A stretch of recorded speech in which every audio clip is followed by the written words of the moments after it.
নমস্কার, lucky kitchen ফুডে আপনাদের জানাই স্বাগত। আজকে আপনাদের মাঝে তরমুজের খোসা দিয়ে মোরব্বা করে দেখাবো। তো এখন তো তরমুজ সম্ভবত নামা শুরু করছে, তো আমি আপনাদের প্রথমতই মোরব্বা তৈরি করে দেখাচ্ছি। এখন যদিও তরমুজ 12 মাসই পাওয়া যায়, কিন্তু সিজনাল হিসেবে এখনই প্রথম বের হচ্ছে। তো বন্ধুরা, এই যে তরমুজের খোসাটা, এটা থেকে এই যে লাল অংশটা আছে, লাল অংশটা ছাড়িয়ে নেব। আপনারা ভিডিওটি না টেনে দেখতে থাকুন আমি কিভাবে মোরব্বার জিনিসগুলো রেডি করতেছি। তো বন্ধুরা, আমার চ্যানেলটিতে যারা সাবস্ক্রাইব করেননি অবশ্যই সাবস্ক্রাইব করে বন্ধু হয়ে যান, এবং যারা সাবস্ক্রাইব করেছেন তাদের অবশ্যই ধন্যবাদ। আর চ্যানেলটি আমার এই রেসিপিটি না টেনে দেখতে থাকুন, আর পাশে থাকা বেল আইকনটি অন করে রাখেন যাতে করে আমার রেসিপিগুলো আপনার কাছে দ্রুত পৌঁছে যায়। তো বন্ধুরা, আমি এবার এই খোসাগুলো থেকে ছাড়িয়ে নেব, ছাঁচ করে কেটে নেব।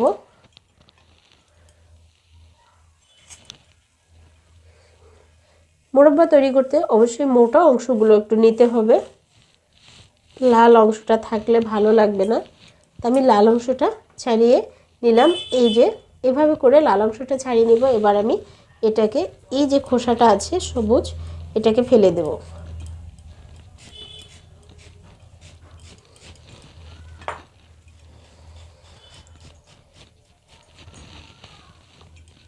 এখান থেকে আমি দুইটা ছাঁচ করব।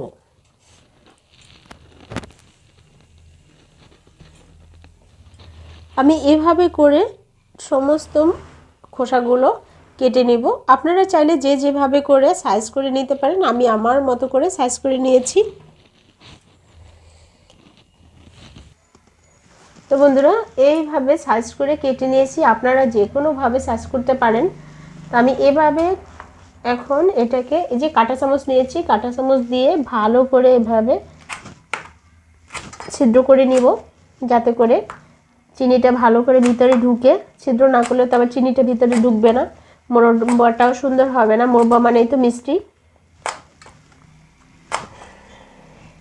কাঁটা চামচ দিয়ে এভাবে করে সমস্ত খোসাগুলো কেচে নিব। যত বেশি কাঁচা হবে তত বেশি ভালো হবে। এই যে বন্ধুরা দেখেন কত সুন্দর কাঁচা হয়েছে। এইভাবে চাপ দিলে এখন জল বের হয়ে যাবে। এভাবে করে আমি সমস্ত খোসাগুলো কেচে নিব।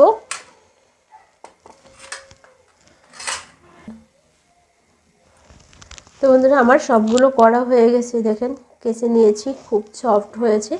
চাপ দিলেই এখন এটা থেকে এই যে রসটা বের হয়ে যাবে।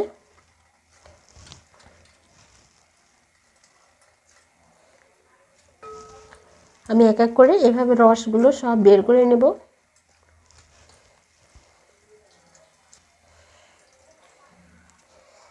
তো বন্ধুরা দেখেন কতগুলো রস বের হয়েছে। এটাকে আমি আবারও একটু এবার ভালো করে পরিষ্কার করে ধুয়ে নেব। ধুয়ে আবারও জলটা চেপে ফেলে দিব। তো বন্ধুরা, ভালো করে ধুয়ে নিয়ে এসেছি, আবারও একটু চেপে ফেলে দেব, যাতে করে তরমুজের গন্ধটা ওইভাবে না আসে খোসার।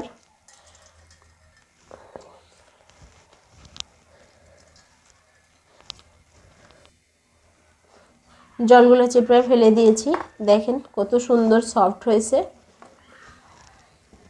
এবার এটাকে আমি, এই যে জল দিয়েছি, জলের মধ্যে চুন দেবো। চুন দিয়ে গোলায় ভিজায় রাখবো যাতে করে শক্ত হয়। মোরব্বা সবসময়ের জন্য একটু শক্ত হলেই ভালো লাগে।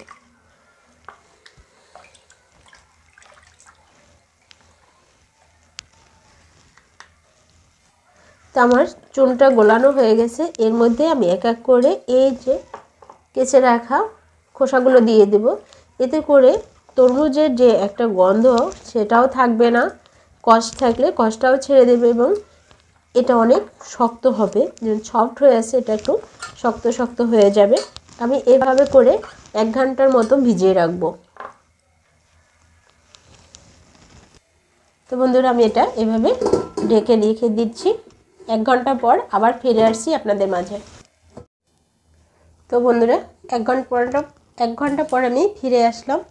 এই যে দেখেন একদম শক্ত হয়েছে, কত সুন্দর। আমি এটাকে ভালো করে এবার ধুয়ে নেব। তো বন্ধুরা আমি এই যে ভালো করে ঘষে ঘষে ধুয়ে নিয়েছি, এটাকে এবার উঠিয়ে নেব এক এক করে।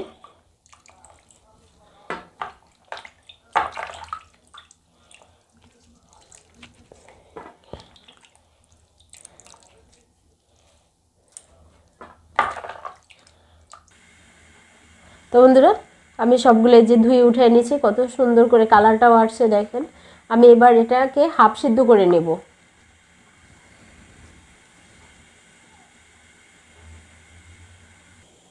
তো বন্ধুরা আমি পাতিলে আগেই জল দিয়ে দিয়েছি। এখন এর মধ্যে আমি 3টে এলাচ একটু ছেঁচা দিয়ে দিলাম যাতে সেন্টটা হয়। এই জলটা যেহেতু ফুটে আসছে, এটার মধ্যেই আমি মোরব্বার যে তরমুজের খোসাগুলো সেদ্ধ করে নেব মোরব্বার জন্য।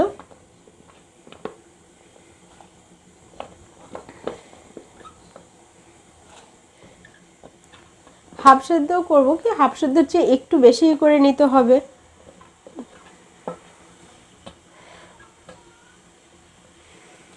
সত্তর ভাগ আমি প্রায় সিদ্ধ করে নেব। তাহলে বন্ধুরা সিদ্ধ হতে থাক।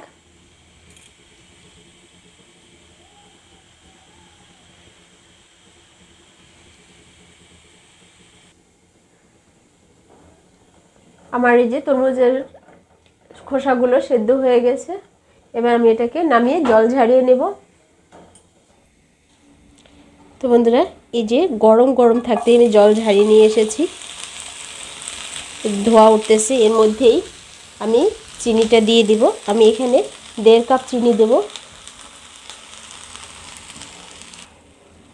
আমি এই যে 1.5 কাপ চিনি দিয়ে দিয়েছি। এবার এটাকে ভালো করে এভাবে করে মাখিয়ে নিব চিনিতে।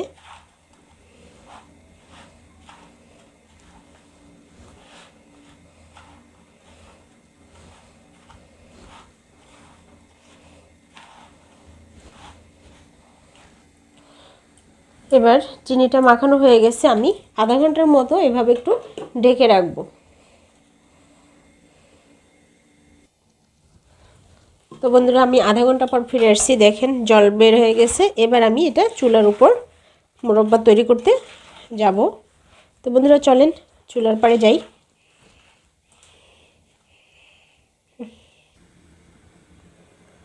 তো বন্ধুরা এবারে যে দেখেন মোরব্বার মধ্যে এই যে চিনিগুলো খুব সুন্দর করে ভিতরে গেছে, এবং এই যে চিনির জলটা বের হয়েছে, এটা টান যখনই টেনে যাবে তখনই আমরা উঠাবো। তো আমরা এভাবে করে আস্তে আস্তে নাড়তে থাকবো যাতে করে নিচে লেগে না যায়। আমার মোরব্বার কালারটা এখনই দেখেন কত সুন্দর হয়েছে, যে প্রায় আমার চিনি শিরাটা টেনে আসছে। তবে চুলার আঁচটা কিন্তু হাই হিটে রাখা যাবে না, অবশ্যই একেবারে লো না একবারে হাই না, মিডিয়াম আঁচ, মিডিয়ামের চেয়ে একটু কমায় রাখতে হবে। তাহলে এইভাবে আস্তে আস্তে করে মোরব্বা তৈরি করতে হবে। মোরব্বাটা তৈরি করতে অবশ্যই একটু ধৈর্য সহকারে তৈরি করতে হবে, তাহলেই সুন্দর হবে। আমার একটা মোরব্বাও কিন্তু ভেঙে যায়নি, দেখেন।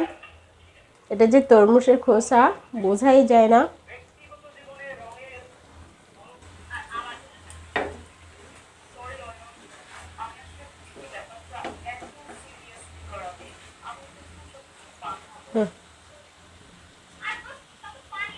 তো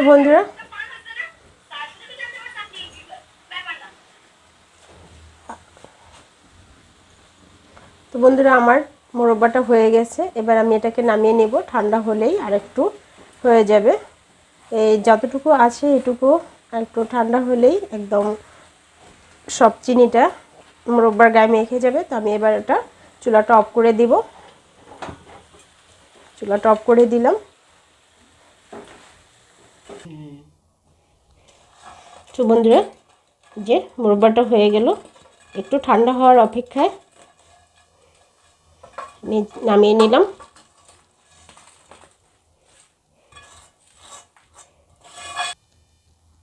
তো বন্ধুরা আমার মোরব্বা ঠান্ডাও হয়ে গেছে, দেখেন কত সুন্দর হয়েছে। একদম আমি একটা ভেঙে দেখাচ্ছি, ভিতরটাও দেখেন একদম রসে টয়টম্বর। এভাবে করেই মোরব্বা তৈরি করে খাওয়াবেন। আর আমার চ্যানেলটিতে যারা সাবস্ক্রাইব করেছেন তাদের ধন্যবাদ, আর যারা সাবস্ক্রাইব করেননি এখনই সাবস্ক্রাইব করে বন্ধু হয়ে যান এবং পাশে থাকা বেল আইকনটি অন করে রাখেন, যাতে করে আমার ভিডিওগুলো আপনাদের কাছে পৌঁছে যায়। আর অবশ্যই এভাবে মোরব্বা তৈরি করে খেয়ে কমেন্টস করে জানাবেন এবং বাচ্চাদেরও খাওয়াবেন। তা আমি আশা রাখি আপনারা এভাবে তৈরি করে মোরব্বাটা খাবেন এবং কমেন্টস করে জানাবেন যে মোরব্বা কেমন হয়েছে। এরকমভাবে ভালো থাকেন, সুস্থ থাকেন। ধন্যবাদ সবাইকে।